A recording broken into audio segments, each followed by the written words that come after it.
menghisap rokok sambung putih, mirip orang kehilangan daging. Diajak, ayo mas kita kerja. Taklah katanya, aku lagi suntuk, biarkan aku sendirian. Bawa rokok, mata jagat ke atas. Kenapa? Lain bapak kalah hewan bini. Bini mahampas mangkok, pecah dua. Laki mahampas piring, pecah selusin. Kata lakinya, harga piring bisa dibeli, harga diri saya sebagai suami kemana mencari?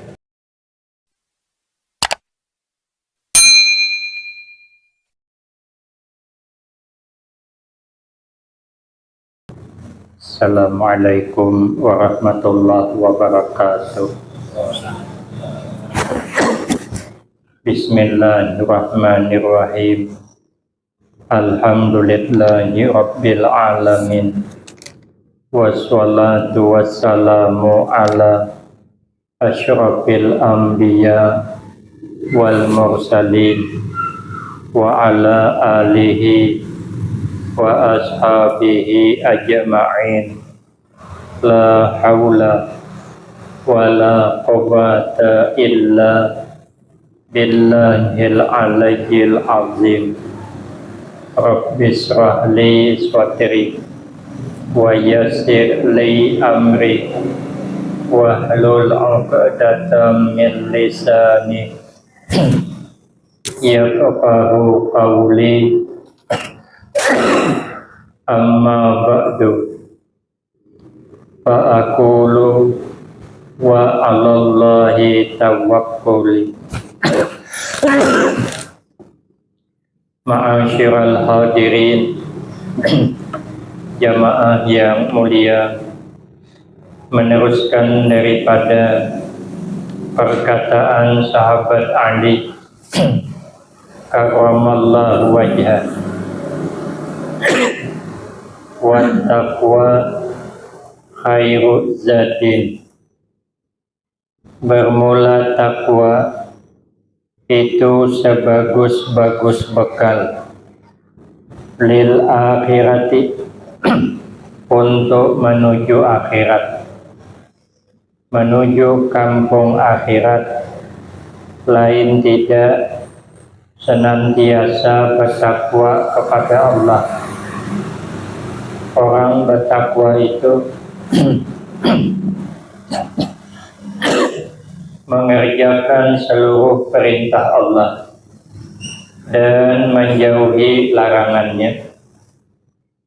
Kalau dalam keterangan lain, takwa itu yuradu bihi al-ikhlas.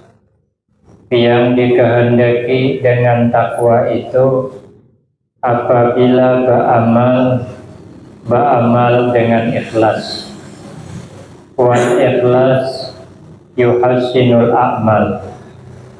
Kata Nabi, ikhlas itu adalah bintang amal. Amal bisa kuat kalau didasari dengan ikhlas. Tapi kalau tidak didasari dengan ikhlas, amal tidak kuat. Ibarat pohon, kalau akarnya masih mau bertahan, bersembunyi di dalam tanah, pohon kuat.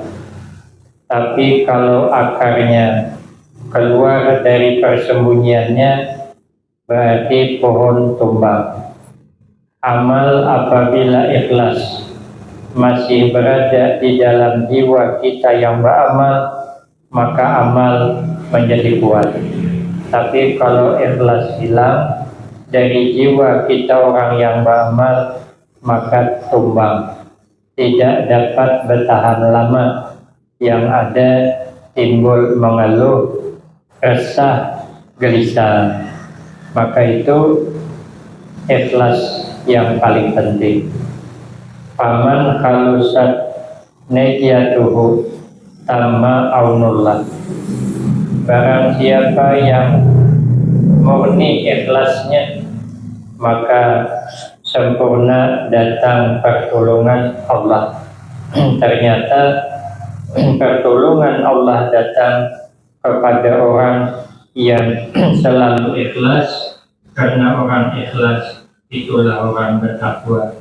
Sebaik-baik bekal beramal ikhlas untuk di alam kubur.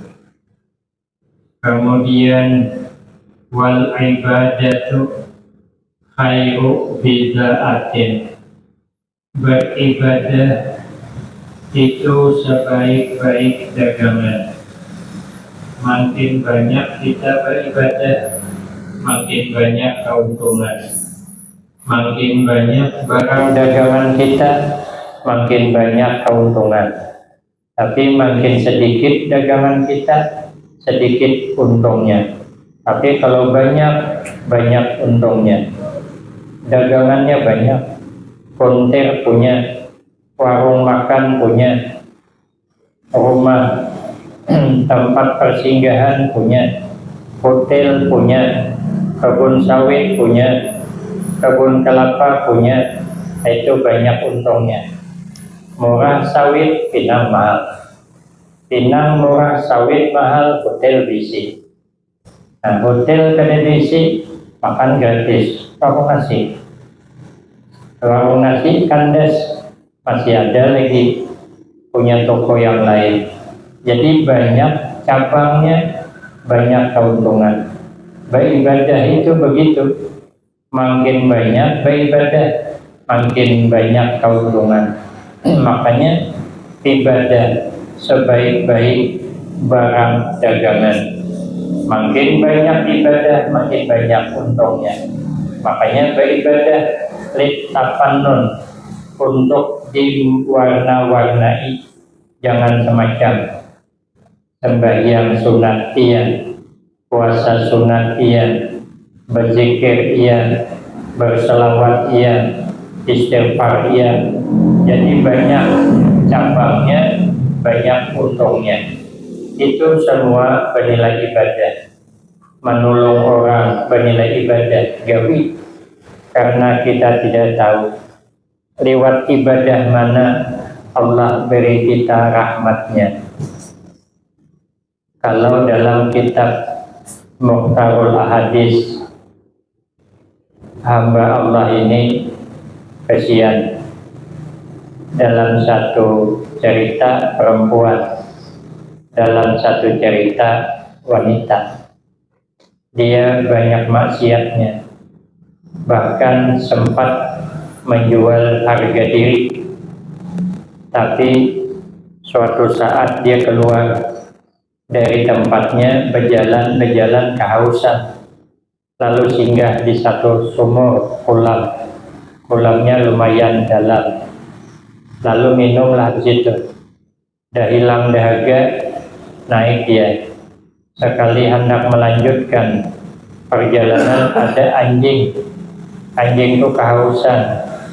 Dalam hati situ keluar ilatnya, dan dia memakan serangga tanah. Saking dahaganya ini. Lalu perempuan ini kesian. Kenapa dia kesian? Karena dia baru merasakan bagaimana sulitnya kalau dahaga, ingin minum. Berarti anjing juga seperti itu. Akhirnya perempuan ini turun ke dalam kolam. Dalam satu riwayat dibukakan sebagian pakaiannya, menciduk air yang ada di kolam, lalu dikasih minum ini anjing. Anjing pun minum. Fasyakarallah, Allah berterima kasih kepadanya karena kasihan dengan hambanya. Maka itu orang yang dikasihi Allah adalah orang yang banyak kasih sayang kepada sesama makhluk. Kalau kita selalu punya sifat kasih sayang kepada sesama makhluk, maka Allah sayang kepada kita. Akhirnya perempuan ini diubah menjadi orang baik, dosa terampuni. Nah, maka itu sekecil apapun ibadah, kita tidak anggap kecil, karena kita beribadah menghadap Allah yang Maha Besar. Maka banyak beribadah sepaling baik dagangan. Orang berdagang kan mau nambah terus. Kalau dia ada modal, tambah lagi bisnis ini. Ada lagi modal, nambah lagi. Yang berkebun gitu juga. Sudah banyak kebun sawitnya, 6 hektar ada. Tapi dia ada duit, ada orang jual kebun sawit murah, belinya lagi. Ada lagi, belinya lagi. Nah, itulah orang paling baik dagangan adalah ibadah. Kalau ada kesempatan, tambah lagi ibadah. Ada kesempatan, tambah lagi. Itu namanya sebaik-baik dagangan. Kemudian yang keempat, wal amalu sholihu khairu qaidin, dan beramal soleh itu sebaik-baik perkara yang menuntut ilal jannati, masuk ke dalam surga. Jadi amal soleh itulah sebaik-baik yang menuntun kita menuju ke alam surga. Maka itu kita berusaha beramal soleh sebanyak-banyaknya. Kemudian wa husnul khuluqi khairu qarinatin, dan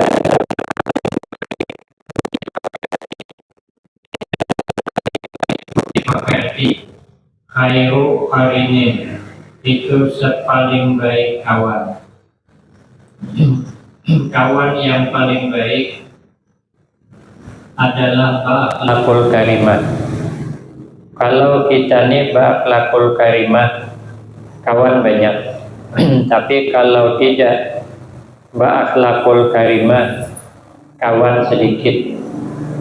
Kalau baik budi pekerti kita, beradab kita, berkasih sayang kita, itu namanya ba'akhlakul karimah. Kata Imam Yusuf bin Asbad, tanda orang ba'akhlakul karimah itu pertama, qillatul khilaf. Orangnya tidak suka banyak bersengketa, tidak suka banyak bertikai, tidak suka berselisih paham, tidak suka berdebat, tidak suka bermusuh-musuhan. Karena kata Nabi, wa fi akhiriz zaman ma dalla qaumun illa bil jidal.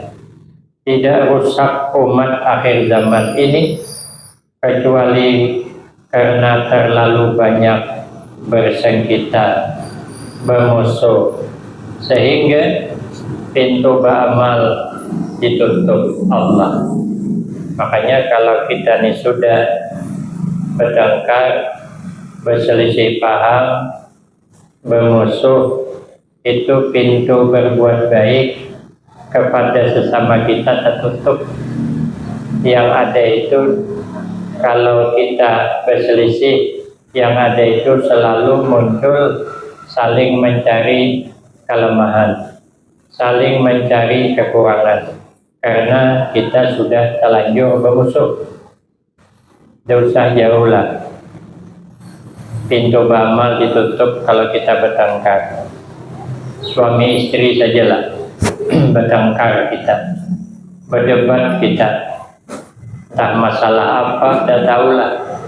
Sekalinya bertambah seru perdebatan, berangutan, berkelahi sekalinya.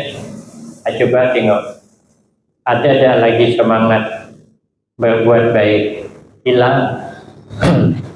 Lakinya pergi ke kebun, bukan bekerja, bukan menabas, duduk di punggung kelapa, mak isap rokok sambung putih, mirip orang kehilangan dacik. Diajak, ayo mas kita kerja. Taklah katanya, aku lagi suntuk, biarkan aku sendirian. Bawa rokok, mata jagat ke atas.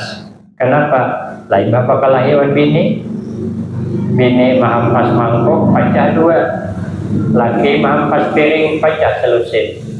Kata lakinya, harga piring bisa dibeli, harga diri saya sebagai suami kemana mencari? Panas ya, mana ada begawi? Balikin ke rumah. Tengoklah pula, lihat istrinya di rumah, yang biasa memasak, mana lebih masak? Lauk ada dimasakakannya, nasi ada dimasakakannya. Kebetulan serumah sama orang tua. Kata orang tua, ngapa lakimu kada dimasakakan kah? Marah dia. Itu apa katanya memasakkan si sontoloyo gitu. Marah dia. Padahal mbah kawin yayang panggilannya. Sekali marah sontoloyo panggilannya. Akan kada baik jadinya. Apa sebab? Karena bertengkar, karena berselisih, karena berdebat, karena bermusuh. Itu baru lingkup suami istri.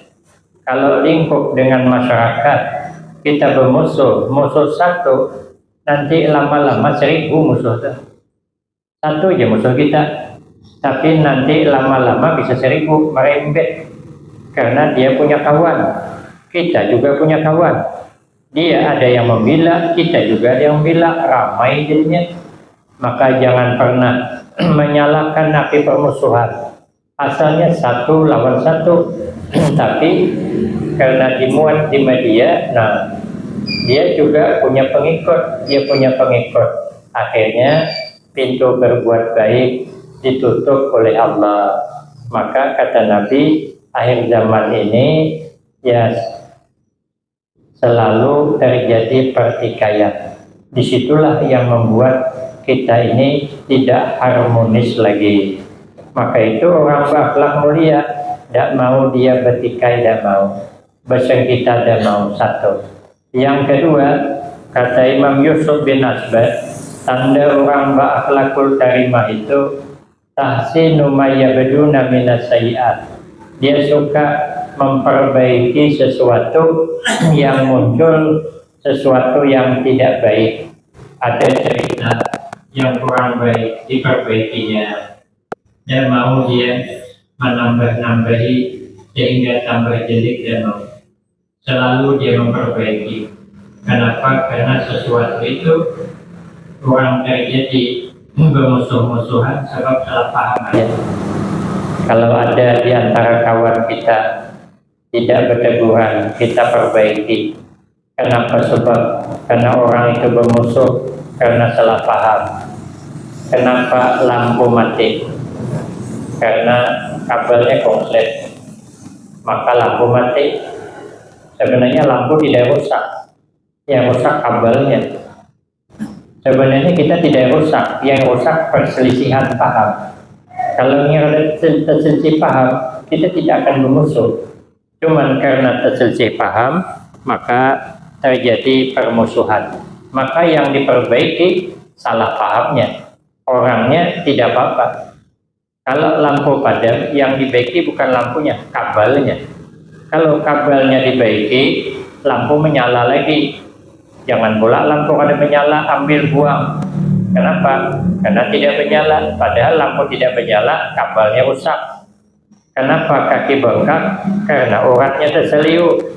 Maka urutlah uratnya. Kalau uratnya sudah betul, kaki berhenti bengkak. Kalau kita selisih paham sudah selesai, akurlah pula. Orang berakhlak mulia selalu mengakurkan orang yang berselisih paham. Kemudian yang ketiga, tanda orang berakhlak mulia, tarku talabil asarat, tidak suka mencari-cari kekurangan orang lain. Kadang kita ini membicarakan kekurangan orang, padahal kita kurang juga. Yang dibicarakan panau kawan, ada orang berpanau, itu yang dibicarakan. Padahal kawan berpanau baru sebulan, awal berkurang 6 tahun. Nah kan parah kita. Orang kan cuma panau, kita malah berkurang. Makanya orang berakhlak mulia tidak suka mencari-cari kekurangan orang, tapi memandang kelebihan orang untuk menutupi kekurangan kita. Nanti kalau kita mencari kekurangan orang, nanti timbul kita merasa lebih. Kenapa? Karena memandang orang lain kurang dari kita. Tapi kalau memandang kelebihannya, maka kita merasa kurang daripada dia. Yang keempat, tanda orang berakhlakul karimah, husnul insaf. punya kesadaran yang tinggi. Yang kelima, tanda orang berakhlak mulia itu ihtimalul adza, membetah-betahkan diri disakiti orang. Orang menghina kita, betah kita. Artinya tidak membalas kita, tapi kita memaafkan. Ihtimalul adza namanya. Imam Ibrahim bin Adham, suatu saat beliau pergi berjalan. Nah, orang tidak tahu dengan beliau Imam Ibrahim bin Adham, tapi orang tahu nama Ibrahim bin Adham ini orang hebat. Tapi yang ketemu ini sebelumnya tidak pernah ketemu, jadi tidak tahu kalau ini Ibrahim bin Adham. Lalu nanya, Aina Imran, di mana perumahanmu? Jadi kata Ibrahim bin Adham, fa asyara ilal maqbarah, maisyarat menunjuk ke kuburan. Tersinggunglah yang bertanya. Orang nanya di mana rumah, soalnya nunjuk tuh di kuburan. Ini kok apa mau orang ini, kan marah dia. Lalu nanya ulang, rumahmu mana? Huwa al-maqbarah, dia kuburan rumah saya, kata Ibrahim bin Adham. Marah dia, dikira ini ngolok-ngolok, pukulnya kena kepala, berdarah. Kalau kena kepala sedikit saja berdarah. Akhirnya tumbang Ibrahim bin Adham, dia bisa balik. Dia bertanggung jawab. Lalu ditanya di mana kampungnya, ditunjukkan, diantar balik. Ibrahim bin Adham diantarnya balik, bertanggung jawab. Sampai di kampung, orang ramai turun menyambang. Mal khabar, mal khabar. Apa kabar? Apa cerita? Apa cerita? Kenapa Imam Ibrahim bin Adham sampai begini? Kaget yang memukul. Baru tahu dia kalau ini Ibrahim bin Adham. Lalu bersujud dia, mencium dia kepada Ibrahim bin Adham, meminta maaf. Kata Ibrahim bin Adham, saya tidak marah. Saya tidak marah.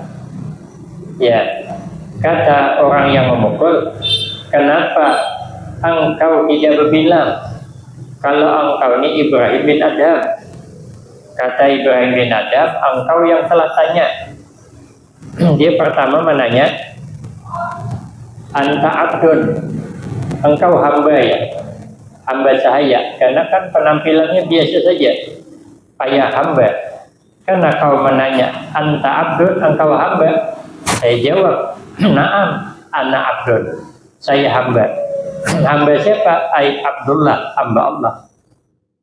Lalu kata orang ini bertanya, kenapa saya tanya di mana rumahmu? Kau mengisyarat ke kuburan.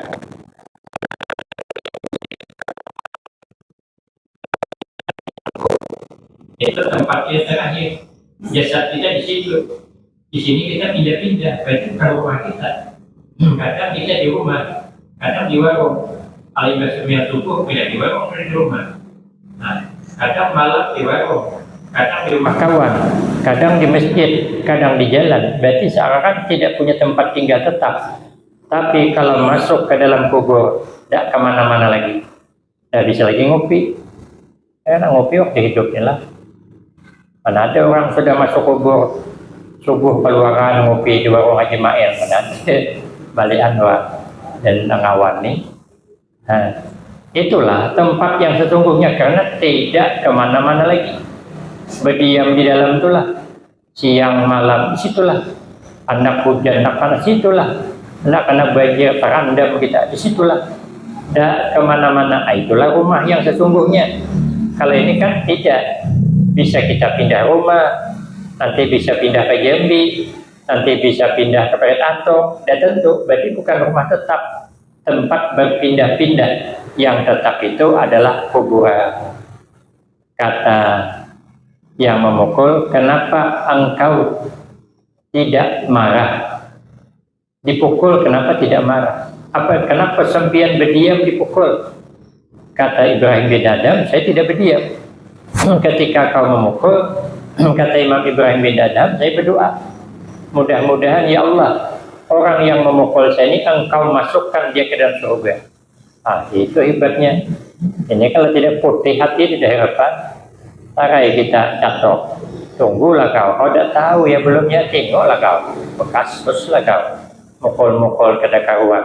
Dan bisa kita mendoakan, mudah-mudahan kau masuk surga di daerah depan. Inilah Imam Ibrahim bin Adham, namanya Ihtimalul Azan. Cerita ini di dalam kitab Ihya Ulumuddin. Jadi tahan sidin, disakiti menyandang, tidak marah. Kalau kita mungkin tahanlah menyandang sakitnya, tapi jengkelnya tidak tahan, tetap jengkel. Orang ada salah dipukul, ya, yang salah saya dipukul kita ada terima, apalagi tidak salah. Menyandang sakit bisa, tapi menerima bisa kada kawan. Imam Ibrahim bin Adham menyandang sakit siap, menerima disakiti siap. Itulah orang berakhlak mulia. Maka sepaling baik kawan adalah berakhlak mulia. Dimanapun kita berada, kalau berakhlak mulia, orang mesti suka. Maka itu ya, Nabi itu berakhlak mulia. Nabi itu khuluquhul Quran. Akhlaknya Nabi itu Al-Quran. Tapi ketika sahabat Abu Hurairah bertanya kepada Nabi, ma husnul khuluq, apa itu husnul khuluq? Kata Nabi, tu'ti man haramaka, memberi engkau kepada orang yang kada memberi baik kepada engkau. Itu orang berakhlak mulia. Artinya taburkan kebaikan kepada semua orang. Kayak tanah. Tanah itu walaupun dipijak, dia tetap baik. Walaupun dikencingi, dia tetap baik.